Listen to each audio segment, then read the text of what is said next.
हास भाई जी गुजरात से। राधे राधे महाराज। राधे राधे महाराज जी, आपके चरणों में कोटि कोटि प्रणाम। महाराज जी, मैं 1.5 साल से आपके एकांतिक वार्तालाप और सत्संग सुनते आ रही हूँ।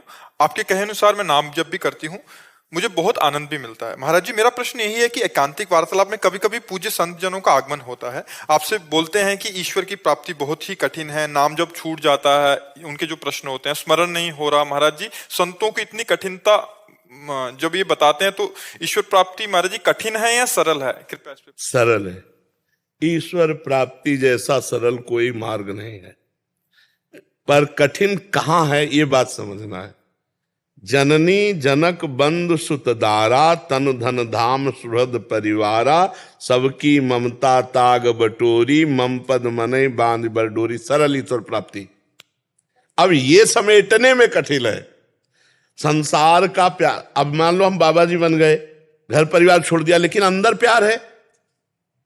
अंदर के प्यार को कोई जानता है? नहीं जानता।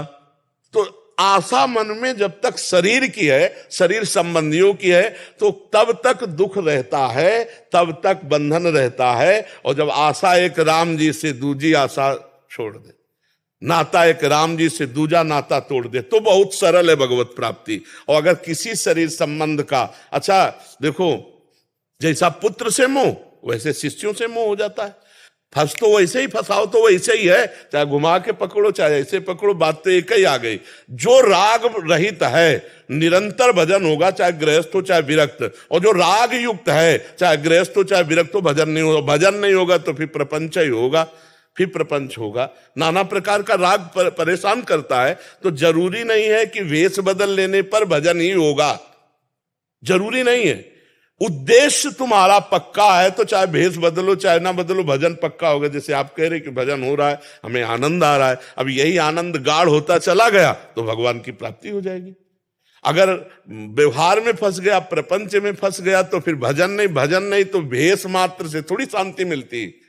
शांति तो भजन से मिलती। बारी मथे घृत होए बरु, सिकताते बरु तेल, और बिनु हरि भजन न भवतरी, या सिद्धांत पेल। तो ये बात नहीं है कि कोई बाबा जी बना है तो भगवान ही का भजन कर रहा है।